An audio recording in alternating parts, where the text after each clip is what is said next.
So please just take a moment and share with us what was revealed to you.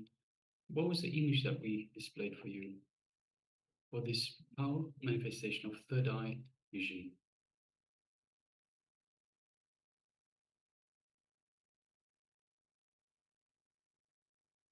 And also let us know, so even if you haven't manifested, you can let us know that you're yet to manifest.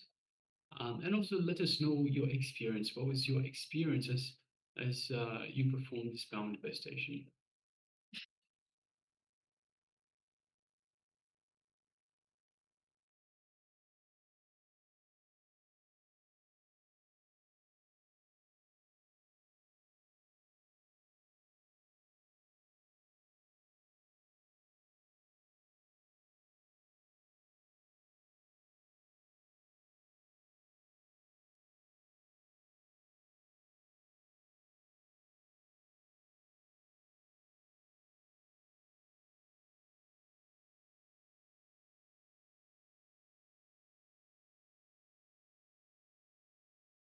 And of course, if you're following us on YouTube, you can also let us know in the YouTube chat. So we are monitoring the YouTube chat as well. Let us know if you are watching us on YouTube. And also, if you're taking part in the power manifestation, let us know what was revealed to you as well in your third eye. So what did Swamiji reveal to you? What was the image that we displayed for this power manifestation?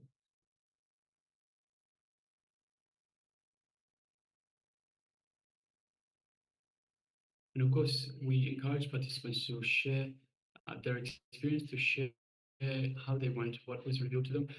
It is you grow in confidence by sharing. By sharing, you can get confidence in yourself. You can have the confidence that yes, I am. This is how I'm going. You can see the performance. You can see yourself, track yourself better than just try to remember how you went.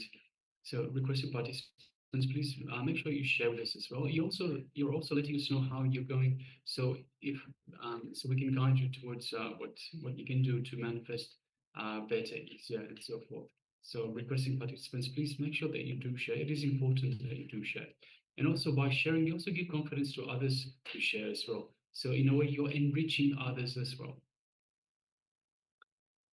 So yes, we have Ma Yan Hong that shares a yellow room with arched doors, a man wearing white clothes and black pants, and also some small green plants. Yes, thank you very much for sharing, Ma.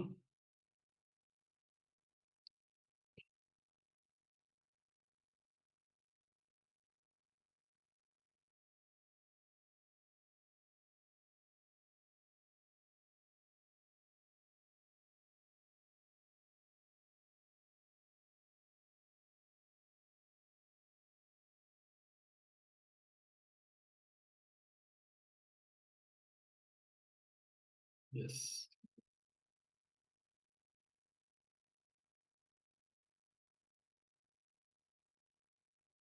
So if you're still sharing, please go ahead and share. Meanwhile, we'll move to the verification stage where we will display once again the image that we displayed for you for the power manifestation itself. And yes, as you can see, it is a beautiful image of Swamiji as Venkateshwara, Lord Venkateshwara, as today is about wealth. So you see beautiful colors. You can see the Supreme Pontiff of Hinduism himself right in the center. Beautiful gold jewelry and all these colorful garlands around. Yes. So you can see just in the middle, there's a Nama and Shankha and Chakra on the each sides. And you can see when somebody comes with as a Venkateshwara, it's always people ask for the blessings of the wealth. And Swamiji showers with the blessings of wealth to everybody who asks. And you can see there's the garland, the flower that is called Dandamala. And you can see flowers everywhere. And the door which actually Ma Yan Hong is mentioning is actually the Prabhavat. So you can, Swamiji is filled with jewelries. Yes. Yes, so let us have a look at the sharing. So Ma Yan Hong, it says a yellow room with arched doors. So we do have that arch. Yellow, we have a lot of yellow. You can see yellow, and also we have the gold. So it looks like the gold is the most prominent color in this image. A man wearing white clothes. Swamiji is not wearing white, but we do have a lot of white in the garlands that are around. Black pants. There are also some small green plants. So we have patches of green as well. We don't see plants as such, but we do have the color green in the garlands themselves itself, and of course in the jewelries. And yes, so we do have all those colors, Masai. Yes, thank you very much for sharing, and congratulations. For manifesting and sharing, both have the. So it's important to not only start sharing. So when you manifest, even if you don't say anything, even if you saw something dark, moment you start sharing, you'll see the door to the third eye opens. It will be you'll be able to see much more. Today we are able to see only black. If you are manifesting again and again, you'll be the door to the manifestation opens. You'll be able to manifest much more. So go on manifesting. Someone says, go on manifesting the powers of third eye. When you manifest, you allow when you allow Paramashiva to flow through you, you know, yes, I have that potential. So that Paramashiva, Swamiji himself manifests through me. That potential exists within me. When you see the power manifestation happens and you allow Paramashiva's energy to flow through you, so you get excited. And Swami says very beautifully, be excited as you manifest the powers. Be fully enjoy the power manifestation and go on manifesting the powers. The more and more you manifest the power, the more oneness grows in you, the more restful awareness. And the moment restful awareness grows in you, all the fears that you have, all the worries that you have, automatically loses power over you. All right. So with this, we'll be moving on to the second round of the power manifestation. So once again, you can cover your eyes with a blindfold. And if you don't have the blindfold, you can use any piece of cloth to cover your eyes.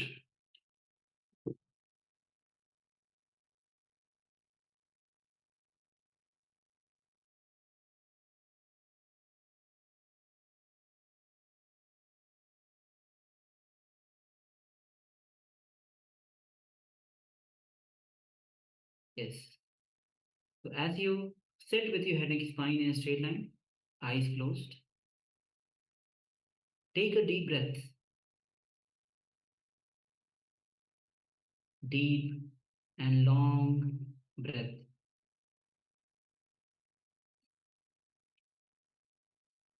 Now, visualize Swamiji in a space. Remember any form, the sweetest form of Swamiji that is very close to you. Connect with that form of Swamiji. When you connect with Swamiji, you allow Swamiji's energy to flow through you, to work through you.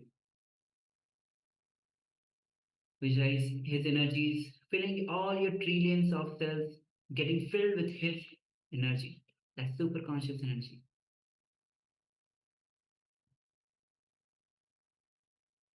All the tiredness, boredom,